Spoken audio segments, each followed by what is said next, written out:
my heroes to win and not get dead, which is part and parcel to winning. Um, the two that I especially like because they are, to me, seem to be the exception, are The Sting and Ocean's 11. Team of professionals who are working together. We're gonna, get our prize, our goal, split the loot, and go off until we work again. Certainly in the case of Ocean's 11, 12, 13, and how many others.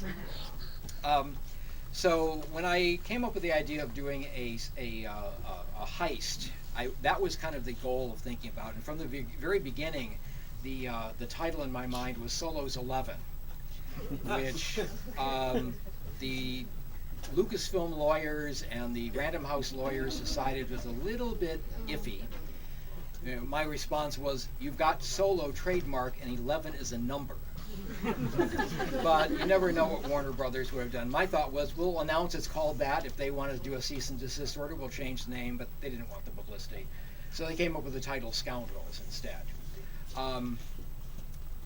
Originally, the idea for Solo's 11 was going to be set between Survivor's Quest and the Yuzhong Vong War, the new Jedi Order. And I was thinking I was going to have a star-studded cast. We're going to have Luke and Mara, Han and Leia, Corrin and Mirax, Talon Card and Shada Dukal, Chewbacca, Lando, a couple new characters. And when I pitched this idea to Shelley Shapiro at Comic-Con about a year and a half ago, she seemed interested. So I went home and started, putting it on the back burner, starting to think of what kind of story I would do with that. The problem I quickly came up with was it is very hard to find a story that 11 guys that include 3 full-fledged Jedi can't solve by page 5. At which point you have a Star Wars pamphlet, not really a novel. So busy wondering what we're going to do with that, came to DragonCon a couple of months later, sat down with Shelley and Sue Rostoni, who was the liaison at Lucasfilm at the time. Now Jennifer Heddle is doing that. And turned out Sue also liked the idea of the heist thing. But one of the problems that they'd been thinking about and trying to find a solution to was, at that point, it's even higher now, there were like 150 adult Star Wars novels alone, not counting children's, young adult, art of, cross sections of, origami of, just adult level novels, 150, and probably about to 160 by now. And they were concerned that a Star Wars fan who wants to, start reading the books is going to look at that list and say, where do I start?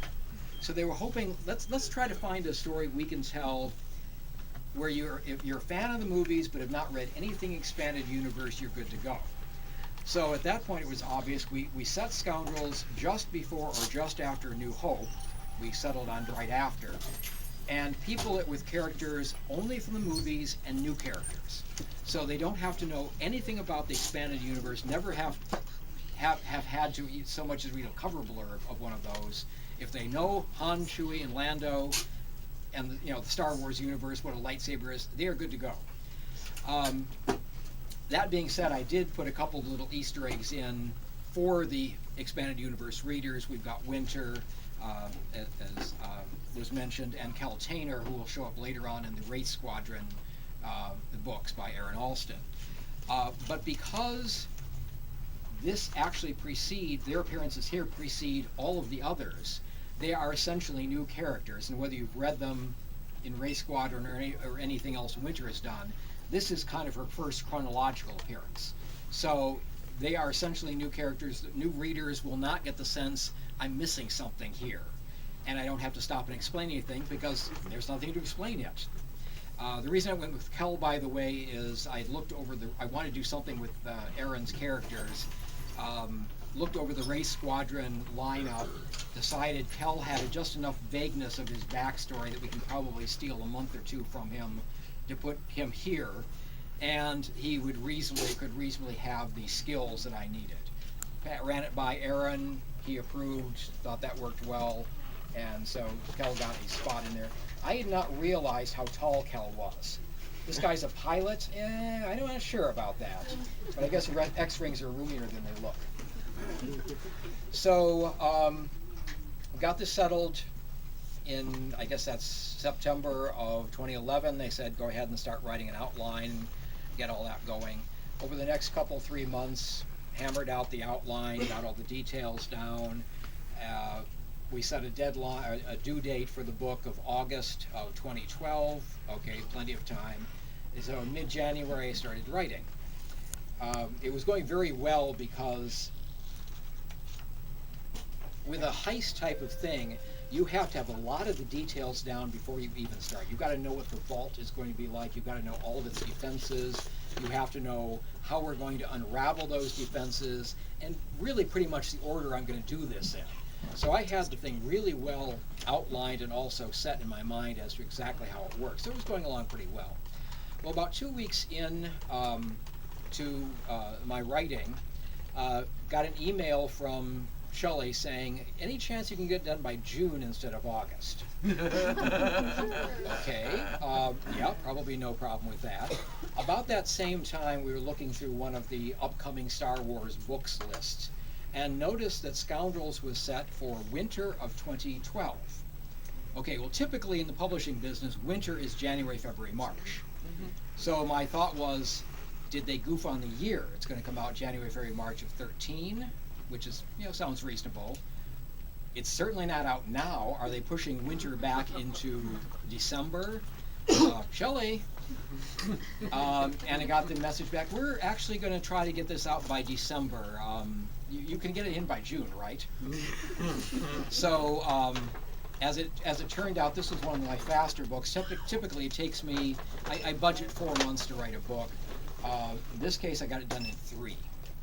It's the third book I've been able to get in 3 months, but this is the longest of the 3, so very pleased it came out that way. Part of the publishers typically want a book 9 to 12 months before the publication date because they've got to do cover, editing, promotion, design, all of that sort of thing. Well, they cheated a little bit by having the cover done before the book was finished, and doing this kind of a cover, you can actually do that. You don't have to do a scene from the book, which means the book has to be done, or at least to that part. We can just set up this usual suspects type setup here. That brought another interesting question. They wrote, okay, of all the characters, what are they wearing? Star Wars clothes. I don't know. Well, can you be more specific? They said. Well, okay. We know what Han wears. Chewbacca wears a bandolier. That's easy. How specific do you want? Well, we'd like it for the artwork. I have no clothing sense, as you can see. So, fortunately, I thought of the new essential guide to characters, which has a lot of pictures, drawings of Star Wars characters. So I started leafing through that and saying, okay, in my email, okay, Zerba or Dozer, for example, is probably wearing something like what Talon Card is wearing in the Essential Guide. So, not exactly, but this is the kind of flavor of outfit I see him in. And I went through all of them and did that. Some they ignored, most they kind of had an eye out for. And, of course, they only needed these 4 characters plus our standards. Lando was interesting because I was not expecting this kind of outfit. When I got the cover, I looked at it and said, that's a uniform. What could Lando be doing that would require him to have a uniform? So he actually gets into a uniform for the climactic part of the story. So it's one of those situations where the tail kind of wags the dog a little bit. Second time I've done that. In Vision of the Future, they sent me the cover art, and Mara was wearing something really strange. It was a multi-layered thing. It's nothing at all like she would wear, certainly not in any kind of possible combat situation. And she was holding the wrong lightsaber. She was supposed to be holding Luke's original lightsaber. That's the one he gave her. They redid the cover, put her in this nice green outfit, which I think is doable. She still got the wrong lightsaber. Well, we hadn't finished doing the final editing, so I added in a brief scene in the book where she and Luke changed lightsabers briefly. So there. We have more power than you can possibly imagine, and yet same time far less. So book gets done in April. We go through the usual do-si-do of we don't like this, this. Enhance something about this. We like that. Those are rare parts, but usually it's we don't like this and change it. And went through all of this stuff, and finally the book is done. I'm moving on to other projects. Somewhere along the line they said, oh, we'd like to write a kind of a spin-off story for the Star Wars Insider. Okay, I can do that. Oh, by the way, we'd like to do an ebook just before the book comes out. Can you do something about with that as well? So I'm one of the things, as Yoda said a few minutes later off camera, once you start down the Star Wars path, forever will it dominate your destiny. So I'm busy doing other projects and keep getting dragged back to Scoundrels, which was fun because I get to do Bink and Tavia some more, and they are really fun characters to write. So we've got we're talking to December. We're talking a Christmas release for Scoundrels. Okay, that's going to be kind of cool. People can give a present. We thought about maybe a little IOU type thing. Actually, Random House put one together, and my son put another one together. Put on my Facebook page. You could print out, cut out. Here's Scoundrels, and then sometime in November get the word. No, it's coming out New Year's Day instead. A week later. Okay. Any particular reason? I never did get an explanation, but I was told that Random House is moving all of their Christmas Day releases to New Year's Day. Books typically come out on a Tuesday. I don't know the history for that, but I suspect it's because it syncs well with the New York Times list cycle. So if you postpone it from one Tuesday, you don't postpone it to Wednesday, you do a whole week. So, okay, comes out January 1st, that's fine. And it did, we were getting good reviews. I kept getting interview requests. So again, it's hard to focus on something else. Now you're going to talk about Scoundrels. Interviews typically cost me between 2 hours and half a day because I'm busy working on the next project. Now I've got to put my mind back to Star Wars, and inevitably there is a question in an interview, any other Star Wars projects you'd like to do? And I talk about some of the things, and I hang up the phone, and now I'm thinking Star Wars projects. Gee, that would be kind of cool. Well, I could do. Wait a minute, I've got to do this other book that's supposed to be done. So it takes me, half a day to get back to the proper mode on that. How many of you are Honor Harrington fans? David Weber. Okay, for the inevitable question, what am I doing next? I'm doing a 3-book collaboration with David in the Honorverse, going back 400 years before Honor Harrington herself, the early years of the Manticore colony, when it was a nice sleepy little kingdom out in space, not bothering anybody or being bothered by anybody, until it suddenly gets kicked into interstellar prominence by the discovery of the wormhole junction. So David and I, and David's one of his top researchers, Tom Pope, have been bouncing stuff back and forth, retrograding the politics, the technology, the weapon system, and everything else, and coming up with some stories we can tell about how Manticore was back then. So that's immensely fun. I'm about 13,000 words into the first book. I've also, again for you fans, I've done a novella that will be part of book 2 that'll be coming out in David's next anthology.